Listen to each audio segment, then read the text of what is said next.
Hello friends, இன்னைக்கு December 23 current affairs பார்க்க போறோம். ஒன்று, அம்ரிட் தொழில்நுட்பத்தை உருவாக்கிய ஐஐடி. இதுக்கு சரியான ஆன்சர் பார்த்தீங்கன்னா ஆப்ஷன் ஏ, சென்னை ஐஐடி தான். பார்த்தீங்கன்னா இந்த அம்ருட் அப்படின்ற தொழில்நுட்பத்தை உருவாக்கி இருக்கு.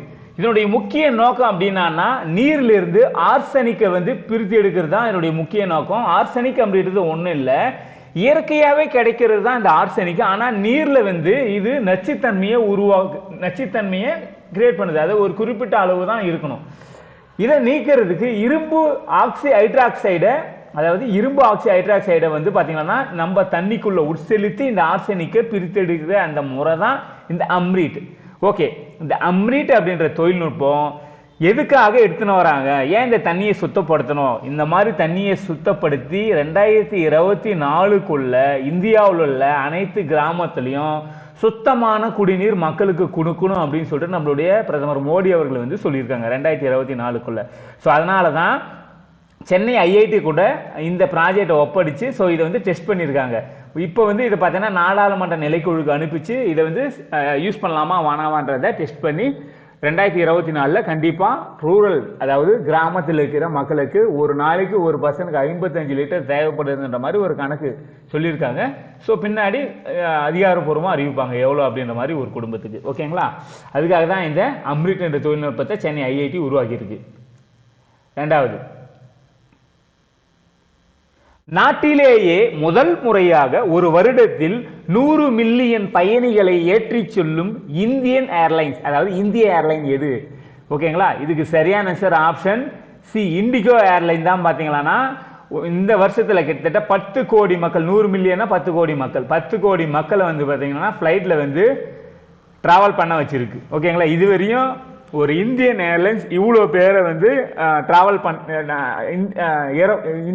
அதாவது இந்தியாவுடைய ஏரோப்ளேன்ல இவ்வளோ பேர் பயணிச்சு இதான் முதல் முறை அப்படின்னு சொல்றாங்க. இண்டிகோ ஏர்லைன் தான் அந்த பெருமையை தட்டி சென்றிருக்கு. அடுத்தது, 3 இந்திய ஆயுதப்படை அதிகாரிகளுக்கு அவர்களின் செயல்திறனுக்காக தங்க ஆந்தை விருதை வழங்கிய நாடு. தங்க ஆந்தை விருதை வழங்கிய நாடு. இதுக்கு சரியான சார் ஆப்ஷன் பி, இலங்கை தான்.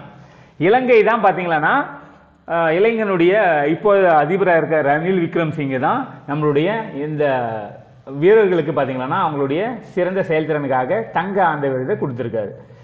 4, சென்னை கிராண்ட் மாஸ்டர் போட்டியில் சாம்பியன் பட்டம் வென்றவர். இதுக்கு சரியான ஆன்சர் ஆப்ஷன் டி, குகேஷ் தான். பார்த்தீங்கன்னா இந்த சென்னை கிராண்ட் மாஸ்டர் பட்ட போட்டியில் வென்றிருக்காரு. அடுத்தது,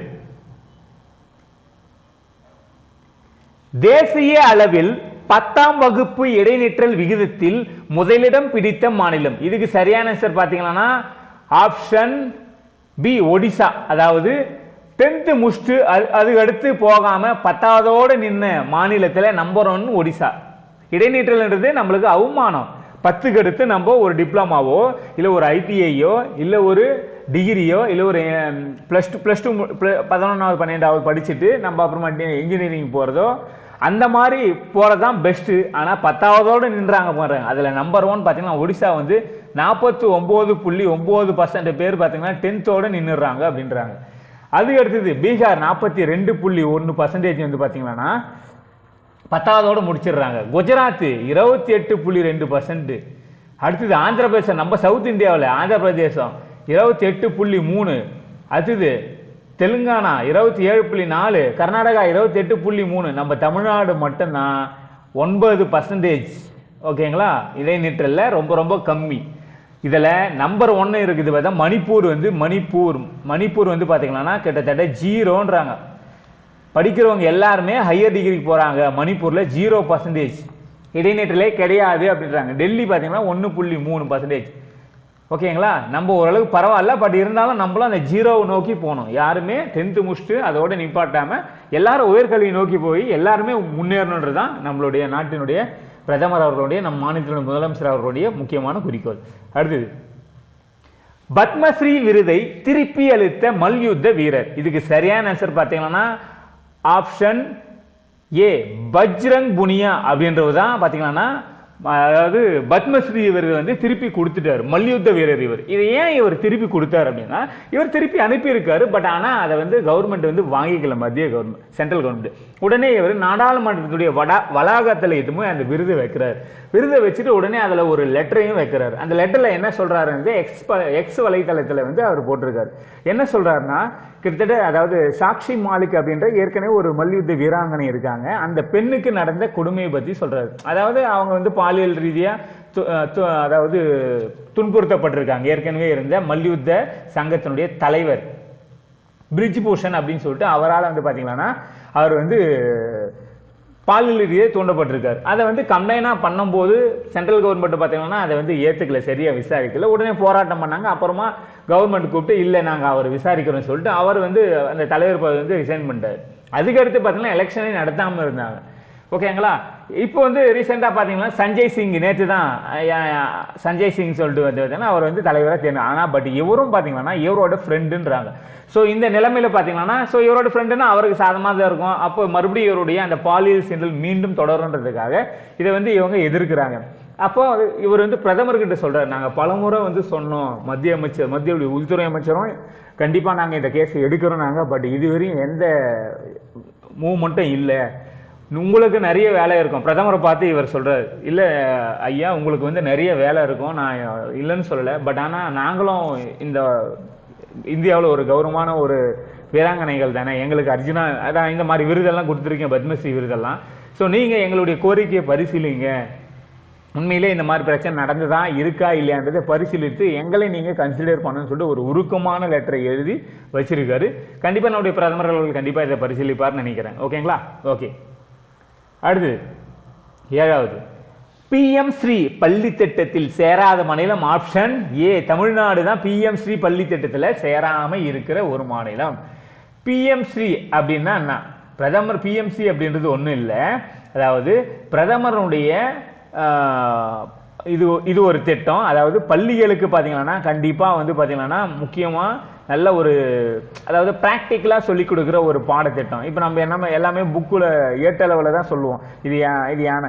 அவங்க என்ன சொல்கிறாங்க, பொம்மையை வச்சு நம்ம சொல்லிக் கொடுப்போம். அதே போல் விளையாட்டு வந்து நல்லபடியாக சொல்லிக் கொடுப்போம். எஜுகேஷனை ஒரு ப்ராக்டிக்கலாக இப்போ வெர்னியர் கேலிபரை கண்டிப்பாக நேரடியாக காட்டுவாங்க, அந்த மாதிரி சொல்கிறாங்க. ஒரு ப்ராக்டிக்கலாக நம்ம கொடுப்போம், நல்ல தரமான கல்வியை கொடுப்போம் அப்படின்றாங்க. ஆனால் தமிழ்நாடு ஏன் இதில் சேரலை அப்படின்னா, அதாவது இந்த ஸ்கீமில் சேரணும்னா நீங்கள் வந்து பார்த்தீங்கன்னா தேசிய கல்விக் கொள்கையை நீங்கள் ஏற்றுக்கணும் அப்படின்னு சொல்லிட்டு ஒரு முக்கியமான கண்டிஷனை அவங்க வைக்கிறாங்க. பட் ஆனால் தமிழ்நாடு வந்து தேசிய கல்விக் கொள்கையை ஒரு சில முறைனால ஏற்றுக்கல. ஓகேங்களா. ஸோ அதனால் பார்த்தீங்கன்னா இந்த திட்டத்தில் சேர முடியாத நிலைமை தமிழ்நாடுக்கு இருக்குது. ஆனால் 29 மாநிலம் இதில் சேர்ந்திருக்காங்க, யூனியன் பிரதேசம் எல்லாமே இதில் சேர்ந்திருக்காங்க. இதில் சேராத மாநிலம் பார்த்தீங்கன்னா தமிழ்நாடு, அடுத்தது பீகார், அடுத்தது தில்லி, அப்புறமா கேரளா, அப்புறமா பஞ்சாப், அப்புறமா ஒடிசா. இதில் மட்டும்தான் இது வந்து சேராமல் இருக்கிற ஒரு மாநிலம். ஓகேங்களா. இது கிட்டத்தட்ட 25,000 கோடி 25,360 கோடி சென்ட்ரல் கவர்மெண்ட் வருது. ஓகேங்களா. இதுக்காக ஓகே ஃப்ரெண்ட்ஸ், இன்னைக்கான கரண்ட் அஃபேர்ஸ் கண்டிப்பாக உங்களுக்கு பயனுள்ளதாக இருந்திருக்குன்னு நான் நம்புகிறேன். இன்னைக்கு பார்த்ததுலேருந்து ஒரு 2 கொஸ்டின் நீங்கள் முடிஞ்சால் கீழே கமெண்ட்டில் டைப் பண்ணலாம்.